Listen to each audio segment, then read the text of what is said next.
Phone tapping కేసులో special team పోలీసులు దూకుడు పెంచారు. నిందితులైన పోలీస్ అధికారుల కన్ఫ్యూజన్ కస్టడీ రిపోర్ట్ ఆధారంగా గత బీఆర్ఎస్ ప్రభుత్వంలోని లీడర్లకు నోటీసులు ఇచ్చేందుకు రంగం సిద్ధం చేస్తున్నారు.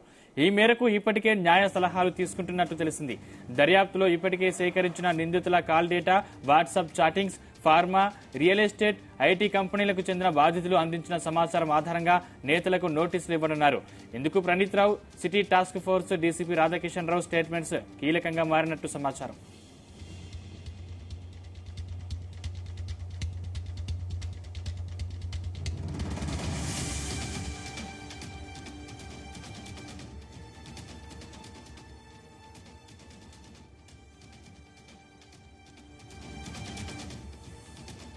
ఫోన్ ట్యాపింగ్ కేసులో స్పెషల్ టీం పోలీసులు దూకుడు పెంచారు. నిందితులైన పోలీస్ అధికారుల కన్ఫ్యూజన్ కస్టడీ రిపోర్ట్ ఆధారంగా గత బీఆర్ఎస్ ప్రభుత్వంలోని లీడర్లకు నోటీసులు ఇచ్చేందుకు రంగం సిద్ధం చేస్తున్నారు. ఇదే అంశానికి సంబంధించిన మరిన్ని పూర్తి డీటెయిల్స్ మా క్రైమ్ బ్యూరో చీఫ్ రవితేజ అందిస్తారు. రవితేజ, ఇటీవలే ఎస్ఐబిలో పనిచేసినటువంటి అధికారుల అరెస్టు తర్వాత చివరికి ఈ వ్యక్తిగత కాల్ డేటా తీసి ఫోన్ ట్యాపింగ్ కి పాల్పడి వారి కన్వర్సేషన్స్, ఆడియోస్, వీడియోస్ అన్ని కూడా ఎవరికి చేరుస్తా ఉన్నారనే దానిపై కూడా స్పెషల్ టీమ్స్ దృష్టి పెట్టినప్పుడు గతంలో 10 ఏళ్ల పాటు బీఆర్ఎస్ లో పనిచేసినటువంటి నాయకుల చేతికే ఈ కాల్ డేటా వెళ్ళింది అన్నట్టుగా కొంతమంది బీఆర్ఎస్ నాయకుల యొక్క కదలికలను గుర్తించి వారికి తొందరలో నోటీసులు జారీ చేసేటటువంటి అవకాశాలు కనబడతా ఉన్నాయి. ఇప్పటికే ఫోన్ ట్యాపింగ్ కేసుకు సంబంధించి ప్రత్యేక టీం ఈ కేసు విచారణ దర్యాప్తును వేగవంతం చేశారు.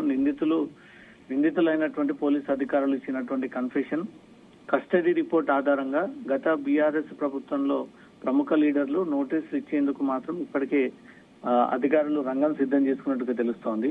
ఈ మేరకు ఇప్పటికే న్యాయ సలహాలు కూడా తీసుకొని ప్రభుత్వ అధికారులను వారి పవర్స్ ని మిస్యూజ్ చేసినట్టుగా కూడా ఇక్కడ టాలీ అయింది. కానీ బీఆర్ఎస్ పార్టీకి చెందినటువంటి వ్యక్తులని ఎలా అరెస్ట్ చేయాలి, ఏ కారణం చూపించాలి, వారి చేతికి చేరినట్టుగా ఇన్ఫర్మేషన్ ఉంది కానీ అది నేరం కిందకి వస్తుందా లేదా అంటూ కూడా ఇప్పటికే న్యాయ సలహాల నిపుణుల యొక్క గైడెన్స్ అండర్ లో ఈ విషయాలు కూడా ఇప్పటికే న్యాయ నిపుణుల సలహాలు తీసుకున్నట్టుగా తెలుస్తోంది.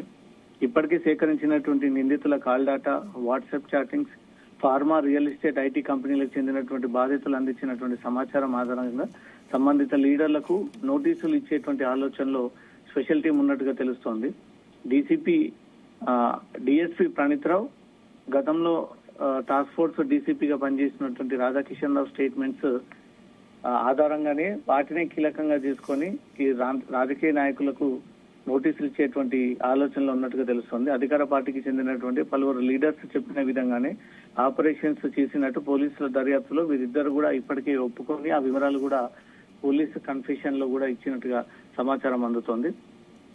ఎస్ఐబి లాగర్ రూమ్ నుంచి డిఎస్పీ ప్రణీత్ రావు అందించినటువంటి ఫోన్ నెంబర్స్, వాయిస్ రికార్డింగ్స్ ఆధారంగా గత ఎలక్షన్ సమయంలో రాధాకిషన్ రావు టీం స్పెషల్ ఆపరేషన్ చేసినటువంటి విషయాలు ఇప్పటికే బహిర్గతమయ్యాయి. దానిపైనే పోలీసుల యొక్క దృష్టి పెట్టడం జరిగింది. ఇందులో అధికార పార్టీ మినహా ప్రధాన ప్రతిపక్ష పార్టీల చెందినటువంటి అభ్యర్థులు, నియోజకవర్గ ఇన్ఛార్జీలు, కీలక వ్యక్తులు ఎవరైతే ఎన్నికల సందర్భంగా డబ్బులని వివిధ కాన్స్టిట్యున్సీలో పంచినటువంటి వ్యక్తులకు సంబంధించినటువంటి వాటిపైనే దృష్టి పెట్టి ఈ ఆపరేషన్స్ కొనసాగించారంటూ కూడా పోలీసుల ఇన్వెస్టిగేషన్ లో బయటపడింది.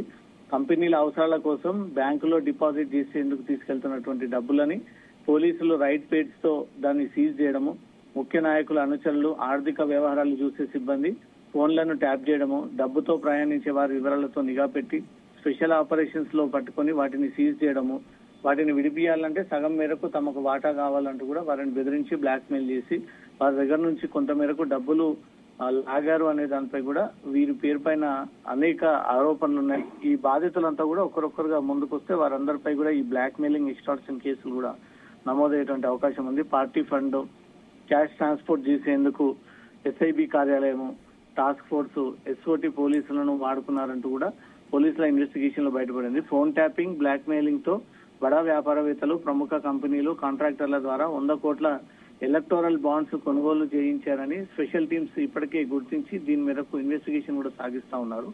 ఎలక్టోరల్ బాండ్స్ కొనుగోలు చేసినటువంటి వ్యక్తులు కంపెనీల వివరాలను సేకరించినట్లు కూడా ఆ వివరాలు ఇప్పటికే ఇన్వెస్టిగేషన్ లో బయటపడేది. ఎలక్ట్రికల్ బాండ్స్ కొనుగోలు చేయడానికి గల కారణాలపై ఆరా తీస్తున్నట్లు కూడా సమాచారం అందుతుంది. ఆయా సంస్థలకు ప్రభుత్వం నుంచి ఎలాంటి లబ్ధి చేకూర్చిందనే ఒక కోణంలో ఇన్వెస్టిగేషన్ సాగిస్తా ఉన్నారు పోలీసులు.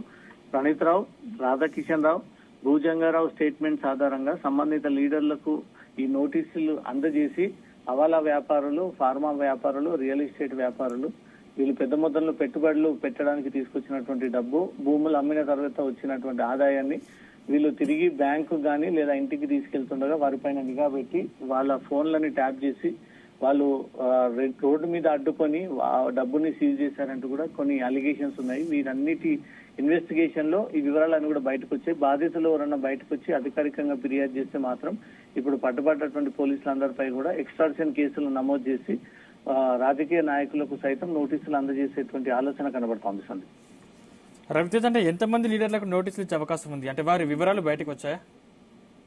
మునుగోడు, హుజూరాబాద్, దుబ్బక ఉప ఎన్నికల సమయంలో ఎలక్షన్ కోడ్ అమల్లో రాకముందే ప్రణీత్ రావు అండ్ టీమ్ ఈ ఆపరేషన్స్ ప్రారంభించినట్టు కూడా గుర్తించడం జరిగింది.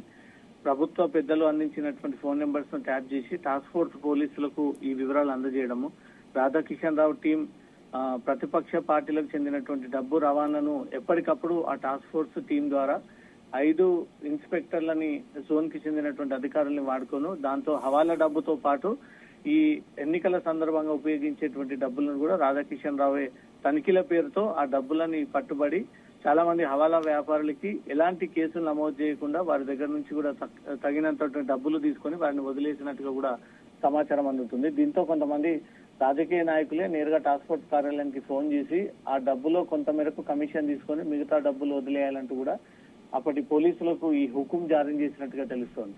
దాంతో పాటు వార్ రూమ్స్ పేరుతో గత ఎన్నికల్లో ఏదైతే ప్రతిపక్ష నాయకుల యొక్క ఫోన్ ట్యాపింగ్ కి పాల్పడ్డారో ఇదంతా కూడా అప్పటి జిల్లా ఇన్ఛార్జీలు, మాజీ మంత్రులు, గతంలో పనిచేసినటువంటి ఎమ్మెల్యేలు, అప్పుడు పనిచేసినటువంటి ఎమ్మెల్సీలు వీళ్ళంతా కూడా ఈ కాన్స్టిట్యున్సీలో ఈ జిల్లాలో వీళ్ళు కీలకమైనటువంటి వ్యక్తులు. వీళ్ళ నెంబర్ ఫోన్ ట్యాపింగ్ చేస్తే డబ్బులు ఎక్కడ పంచుతున్నారో ఈజీగా మనం కనుగోవచ్చు, బ్లాక్మెయిల్ చేయొచ్చు అన్న ఆలోచనతోటి బీఆర్ఎస్ నాయకులు ఇచ్చినటువంటి సమాచారం మేరకే పోలీసులు కొన్ని రోజుల పాటు వార్ రూమ్ల పేరుతో ప్రతిపక్ష నాయకుల మీద దాడులు, భౌతిక దాడులు, క్యాష్ సీజింగ్, వారి మూవ్మెంట్ తెలుసుకున్నట్టుగా తెలుస్తోంది.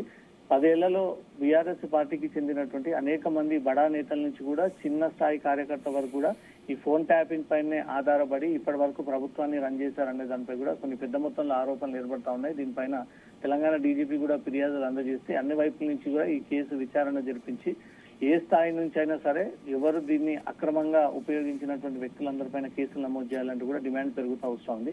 ఈ కేసును సిబిఐకి అప్పగించాలన్న ఒక ప్రధాన ఉద్దేశంతో ప్రతిపక్షాలు, అధికార పార్టీ ఇప్పుడు పెద్ద మొత్తంలో నినాదాలు చేస్తా ఉన్నాయి. రాష్ట్ర ప్రభుత్వం కానీ తెలంగాణ పోలీస్ శాఖ కానీ ఎలాంటి నిర్ణయం తీసుకోబోతా ఉంది అనేది మాత్రం కీలకంగా మారనుంది. సందీప్, అంటే ఇప్పటి వరకు ఎంతమందిని బెదిరించినట్లు పోలీసు అధికారులు ఆధారాలు సేకరించారు? అంటే ఎవరైనా బాధితులు పోలీస్ స్టేషన్ లో కంప్లైంట్ ఇచ్చారా?